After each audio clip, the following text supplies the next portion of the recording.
A very good afternoon. Today we have with us Mr. Subodh Panchal, Managing Partner, Castwell, past President of the Institute of Indian Foundrymen and member of Expert Council of China Foundry Association. Sir, can you please brief us about your company and its journey? Yeah, my company, existing company Castwell Foundries was started in 1974 with the production of the magnesium alloys, which were the first in India. And before that, my grandfather had started our business in 1900, that is 124 years before. That time we were dealing in the textile machinery and other things. But after starting these magnesium alloys, and we have today longest history of the producing these alloys, and we cater to the SGRN foundries all over India. Okay. So looking back, what achievements are you most proud of at Castwell? Yes, we are proud that we have a worldwide contacts and we have more than 300 customers. Largest foundries like Brex India, Bhagwati's and others, for last 40 years they are our sourcing only from us because of the quality and consistency and services. Okay. So what is your USP? Means? Unique selling proposition, what is your specialty? Actually, selling product is not our strategy. We do help with a lot of literature, technicals. Every month we have an expert talk where we invite the technocrats like Dr. Paskutkar, staff metrics from Germany, etc. And every Friday, last Friday of every month, we organize this kind of talk, which can solve the problems of the customers. Then we have published a audio tips, small booklet, pocket size, which can be useful to the throats of people. And we have published it in English, Gujarati, Hindi, and now recently Tamil also. So you are not only providing product, you are providing skill also. Exactly. We conduct the technical seminars and those kind of things. That is our main strategy. So as a veteran in foundry value chain, how have you seen the industry to evolve? Industry, you mean to say particular? Foundry sector. Yes, there is a growth, no doubt about it. And what we had seen in the 1970s, etc., because that time also I traveled a lot in Havda and other things, South, all over India. But now we are going leap forward, all industry, and there is a need of to boost these kind of foundries to give them the exposure to the outside world, and especially our neighboring country, China. If we have to reach to that level, we have to put a joint efforts. So, what should the Indian foundries do to compete with China?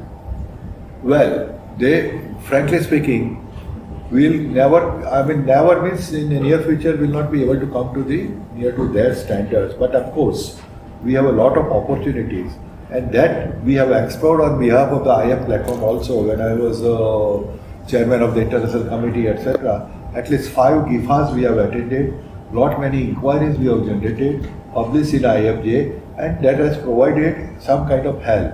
Now in the next incoming IFC also, we are inviting many foreign buyers as well as Indian buyers, and one new idea we are going to launch, because I have seen many family run foundries in Europe and USA.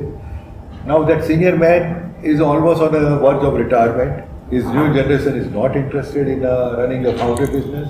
So I thought whether we can do some kind of matchmaking. Suppose 1,000-ton foundry in North America or Europe or somewhere. He want to continue to cater because they have customer base ready. So if they want to cater their customer, they can matchmake similar foundries in India. That will give benefit to our Indian foundries, and as well as they will also be very happy. So these are new novel concepts we are going to introduce during next IFC. Okay. So as a past president of IIF, you were in 2001 to 2003. 3. So what was your major contribution for the institute at your time? I should not say, but most of the slots now, like Cast India Expo, I have introduced, Cast Source Meet I have introduced, Senior Expert Forum I have introduced, Buyer Sellers I have introduced. So many slots became permanent. Another major thing which, since you are asking, earlier IIF was getting income of the IFEX was just very petty. Now it has increased 12 times during every agreement. we kept on increasing, and now every IFEX, depending upon the size, about 5 to 7 crores rupees of income IF is getting through IFEX. So that was, I would like to say, it is my major contribution. We have professionalized the entire IFEX. So now we have National Center for Export Promotion NCP in Kolkata. That is our new initiative for the 75th year. Sir, what is your vision? What type of international collaboration we should have through them? See, let me tell you frankly, keeping the relationship with the other associations is a good thing. We have maintained for last 20-25 years. Even our competitor China also, we have a very good relations. They have taken me in their expert council also. That tells many things. But if we try to compete with any association, no association in the world is going to accept you or welcome you. 2 months back, I was in a USA exhibition. I spoke to American Foundrymen Society also, but they bluntly said, okay, we want to focus our activity only within North American foundries, and they would not like to invite us as a buyer. Now, I wish good luck to this kind of, because our new director is have a very well experience with the EPC, etc. But there should be some SOP, and association in like us, there can be some danger point. Suppose we receive the inquiries, how we will distribute them? Because in our association, anybody can blame this kind of activities. I have not received inquiry, and suppose we distribute inquiries to many people, and the buyer receives hundreds of the emails from India every day, they will also get further. Next time he will not come. So it should be monitored very, very carefully. So it has to be focused initiative. Sorry, so that they can get actual inquiries. Yes, we should focus on buyers rather than associations, because no association would like to create a competition.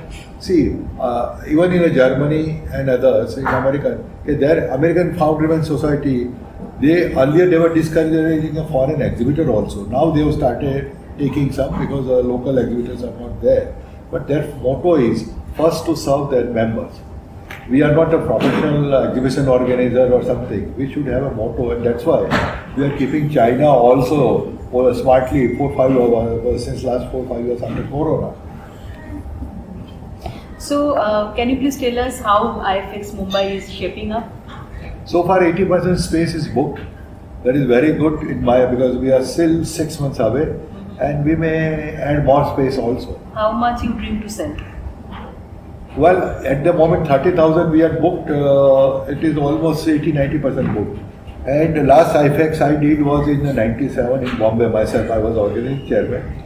That time also it was the largest. This time also I hope it will be the largest. And every time there is a healthy competition within our IIF between South and West. They break our record, we break their record. So it is in a good interest of the institute. This is the 75th year of our institute. So on the occasion you have contributed majorly. The logo, 75th year logo, is designed by you. And you have also prepared the coffee table book. So if you can brief about it, how did you see? Yeah, coffee table book first time I prepared in 2010 when Jagat Shah was the president. I told him, he liked the idea. Then last year when Mr. Chandrasekhar was there, he requested me, why we cannot come out. Because see, as an association, we should have some kind of documented record. If you go foreign countries, foreign associations, they will first present you the timeline of their association, which is very important. And whatever coffee table book, both the times we have published, there was a zero impact on the burden of the IIF. It was self-generated finance, etc. Now we have to make it popular, and that should be, it can be a very good memento also for the speakers, invited guests, etc. We'll be using in Bombay also. We'll be requesting you to send some copies. So you have captured the 75th year journey of our all 75 years, our Amrutkal of the institute. Yeah. So it was in the deserving hand in none other than our Mr. Panchal. So I request all of our readers to take a copy of it. I would like to point out. Yeah. Not I have mentioned, highlighted the events, IF events in those particular years of since 1950. But same time, what was the global scenario, political and other things? Like in particular year, first missile, Chandrayaan was sent, some war was taken place, some ceasefire was taken place. So global development also, so one can imagine what was the global scenario those days in particular years. So in these 75 years in your profitable book you have captured, what are the major contribution of IIF, major landmark initiatives? Landmark wells which should motivate the new generation. Okay, these were the people who have contributed for so many years. And they should get some kind of inspiration, that's it. And to be very frank, if I myself have to refer in 1980 where was a Congress or conference, I can just refer in one page, I can get the last 50 years history.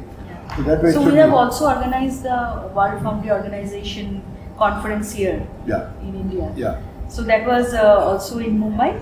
No, that was in Chennai. In Chennai. And I had organized one Asia Foundry Forum in Kolkata long back when Dr. Sen Gupta was the president. So thank you, sir, for and GIFA, last I think since almost 89, not 89 ke baad 93, when Mr. Satyapal was the president, continuously we have participated in GIFA, and we were the only country, India, who were celebrating India Day there in a GIFA, and we were given the free complimentary space and everything, and we invited the casting bar also. And after the event, we published in IFEX whatever inquiries we have received that were published for the benefit of the other members who could not attend. So that was a continuous activity of the international committee. Yeah. So you have taken many initiatives as your chairmanship of international committee.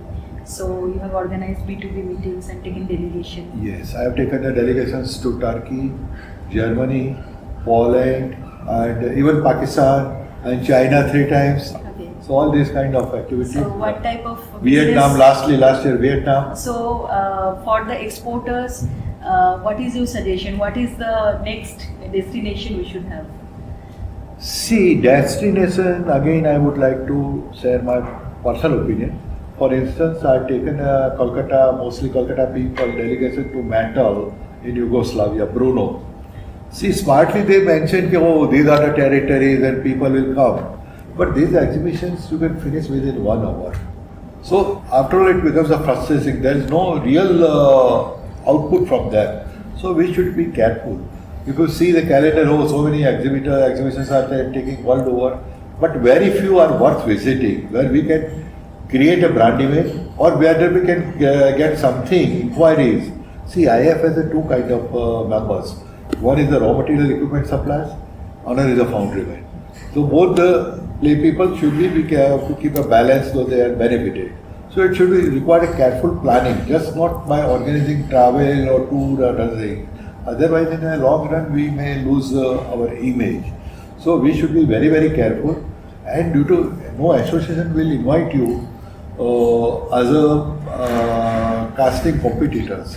If you go as some kind of casting buyer or joint singer something, that kind of coverage we should give, then we will get some response. This is my personal views. Given the volatile situation in the US with respect to trade, what should be, as an exporter, which country they should target? No. Which countries? See, basically Europe and USA are the 2 countries. And yesterday somebody mentioned their import of the North American foundries, Prem Kumar I think had mentioned, is in millions of dollars. And that's why I think I already mentioned that matchmaking also we are trying. We are inviting buyers. At the same time, we will have some kind of collaboration with those foreign foundries who are already verge of closed down or closed down already. If they tie up, suppose somebody is a pump manufacturer and he want to tie up with some Indian foundry, there can be a very good matchmaking. Both they will be benefited. So joint venture. Yeah. Now tariff point nobody can say now because still in a doldrum. But when I discuss in USA, North American foundries were very happy because of the tariff, because they got some cushion to get better price and to say no to unwanted customers. But on the whole, in those countries, it is not possible, in my views, to revive this kind of industries, because people are not ready to work there. So there is a lot of hopes for India to do. How focused way we can spearhead our activities, because in our IF also so many committees, so many times every keep on changing, but that should be a long-term spearheading efforts. Thank you so much, sir, for your engaging interview. We will keep on taking your advice for the advancement of the sector and our institute. Thank you very much, madam. Thank you for giving me the chance. Thank you.